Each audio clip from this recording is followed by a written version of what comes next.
கடந்த 24 மணி நேரத்தில் தமிழகம், புதுவை, காரைக்கால் பகுதிகளில் ஓரிரு இடங்களில் மழை பெய்துள்ளது.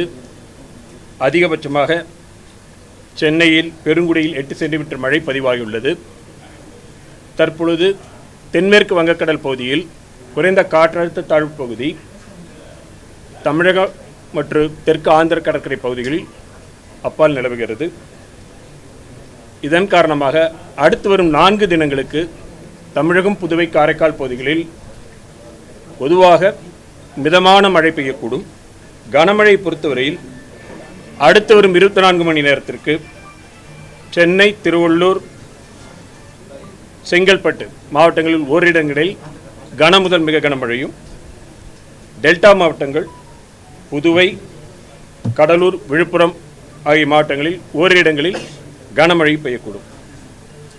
நாளை சென்னை, திருவள்ளூர், காஞ்சிபுரம், செங்கல்பட்டு மாவட்டங்களில் ஓரிரு இடங்களில் கனமழைக்கான வாய்ப்புள்ளது. மேலும் தென் தமிழக மாவட்டங்களில் ராமநாதபுரம், தூத்துக்குடி உள்ளிட்ட மாவட்டங்களில் ஓரிரு இடங்களில் கனமழைக்கான வாய்ப்புள்ளது. 14ஆம் தேதி வடகடலோர மாவட்டங்கள் மற்றும் தென் தமிழக மாவட்டங்கள், மேற்கு தொடர்ச்சி மலையை ஒட்டியுள்ள மாவட்டங்களில் ஓரிரு இடங்களில் கனமழைக்கான வாய்ப்புள்ளது. 15ஆம் தேதி தென் தமிழகம் கடலோர பகுதிகள் மற்றும் மேற்கு தொடர்ச்சி மலையை ஒட்டியுள்ள மாவட்டங்களில் ஓரிரு இடங்களில் கனமழைக்கான வாய்ப்புள்ளது.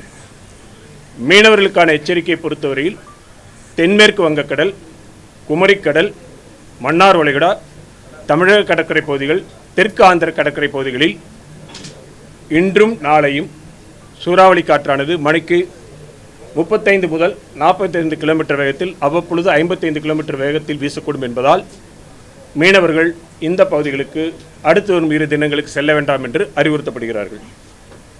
வடகிழக்கு பருவமழை பொறுத்தவரையில் தமிழகம், புதுவை, காரைக்கால் பகுதிகளில் அக்டோபர் 1 முதல் இன்று வரையான காலகட்டத்தில் பதிவான மழையின் அளவு 256 மில்லிமீட்டர். இந்த காலகட்டத்தின் இயல்பு அளவு 259 மில்லிமீட்டர். இது இயல்பை விட 1% குறைவு. ஓகேங்களா? ஆமாம்.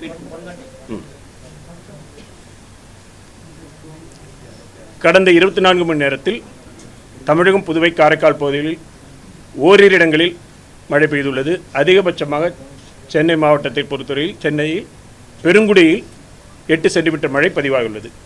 தற்பொழுது தென்மேற்கு வங்கக்கடல் பகுதியில் குறைந்த காற்றழுத்த தாழ்வு பகுதி தமிழகம் மற்றும் வட தமிழகம் மற்றும் தெற்கு ஆந்திர கடற்கரைக்கு அருகில் நிலை கொண்டுள்ளது. இது தொடர்ந்து மேற்கு திசையில் நகர்ந்து செல்லக்கூடும். இதன் காரணமாக அடுத்து வரும் 4 தினங்களுக்கு தமிழகம், புதுவை, காரைக்கால் பகுதிகளில் மிதமான மழை பெய்யக்கூடும். கனமழை பொறுத்தவரையில் அடுத்து வரும் 24 மணி நேரத்திற்கு சென்னை, திருவள்ளூர், காஞ்சிபுரம், செங்கல்பட்டு மாவட்டங்களில் ஓரிரு இடங்களில் மிக கனமழையும், டெல்டா மாவட்டங்கள் மற்றும் கடலூர், விழுப்புரம் ஆகிய மாவட்டங்களில் ஓரிரு இடங்களில் கனமழைக்கும் வாய்ப்புள்ளது. நாளை சென்னை, திருவள்ளூர், காஞ்சிபுரம், செங்கல்பட்டு மாவட்டங்களில் மற்றும் தென் தமிழக கடலோர மாவட்டங்களில் ஓரிரு இடங்களில் கனமழைக்கான வாய்ப்புள்ளது. 14ஆம் தேதி கடலோர மாவட்டங்கள், தென் தமிழக மாவட்டங்கள் மற்றும் மேற்கு தொடர்ச்சி மலையை ஒட்டியுள்ள மாவட்டங்களில் ஓரிரு இடங்களுக்கு கனமழைக்கான வாய்ப்புள்ளது. 15ஆம் தேதி தென் தமிழக மாவட்டங்கள் மற்றும் மேற்கு தொடர்ச்சி மலையை ஒட்டியுள்ள மாவட்டங்களில் ஓரிரு இடங்களுக்கு கனமழைக்கான வாய்ப்புள்ளது.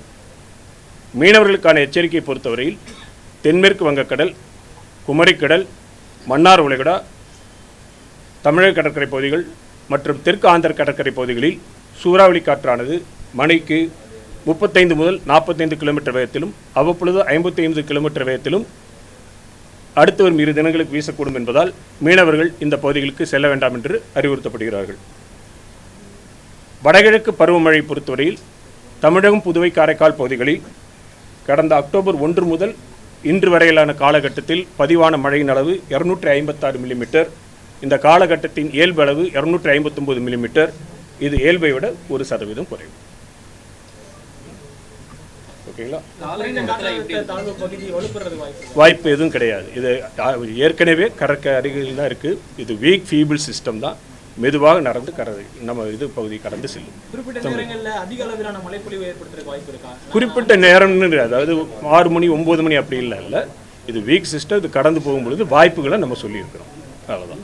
வங்கக்கடல்ல கடந்த சனிக்கிழமை வந்து 36 மணி நேரத்துல உருவாகும் சொல்லியிருந்தீங்க. அதுக்கப்புறம் திங்கட்கிழமையில வந்து திருப்பி உருவாகுனீங்க. துல்லியமா கணிக்கிறது துல்லிய கணிப்புங்கிறது இல்லை. முதல்ல வந்து துல்லிய கணிப்பு வானிலை என்பது தொடர்ந்து மாற்றத்துக்குரியது.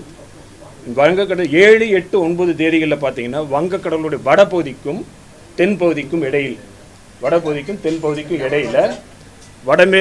வடபகுதியில் வந்து மேற்கு திசை காற்றும் தென்பகுதியில் கிழக்கு திசை காற்றும் சென்றிருக்கு. இது ரெண்டுத்துக்கு இடையில் இன்ட்ராக்ஷன். அந்த இன்ட்ராக்ஷன் நடந்துகிட்டு இருந்ததுனால ஸ்லோவான டெவலப்மெண்ட் தான். ஒன்ஸ் தட் வெஸ்டர்லி ட்ரஃப் மூடு கிழக்கு திசையில் நகர்ந்து சென்ற பிறகு கிழக்கு நம்ம வந்து மேற்கு திசை நம்ம இந்த காற்றழுத்த தாழ்வுப்பகுதி உருவானது. பொதுவாக பார்த்தீங்கன்னா அக்டோபர் 15க்கு அப்புறமே அதிகமான மழை இந்த பகுதியில் இல்லை. ஒரு காற்றழுத்த தாழ்வு மண்டலம் உங்களுக்கு தெரியும், அக்டோபர் மாதத்தில் அது தொடர்ந்து தானா புயல் உருவானது. ஸோ கடல் பகுதியிலிருந்து வளிமண்டலத்துக்கான எனர்ஜி எக்ஸ்சேஞ்சே கம்மி.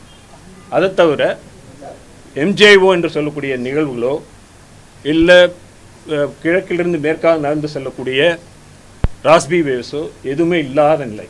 ட்ரிக்கர் சிஸ்டமும் இல்லை. இயல்பான அளவில் காற்றினுடைய வேகம், கிழக்கு திசை காற்றுடைய வேகமும் அதிகமாக இல்லை.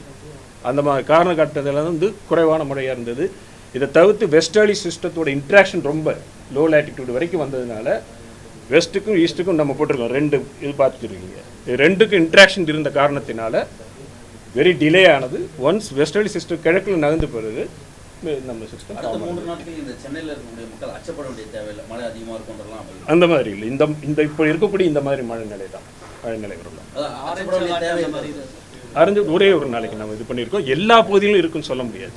இது ஒரு week feeble system, low pressure system, மெதுவாக நடந்து செல்லக்கூடிய சிஸ்டம். அதனால மொத்தமாக நம்ம சொல்லியிருக்கோம், ஒவ்வொரு நாளும் சொல்லியிருக்கோம் இல்லையா. நமக்கு இப்போ இன்னைக்கு அடுத்து வரக்கூடிய 24 மணி நேரத்தில் பார்த்தீங்கன்னா பொதுவாக கடலோர மாவட்டங்கள் இருக்குது. கடலோர மாவட்டங்களில் அது ஒன்று 2 மாவட்டங்கள் இருக்குது.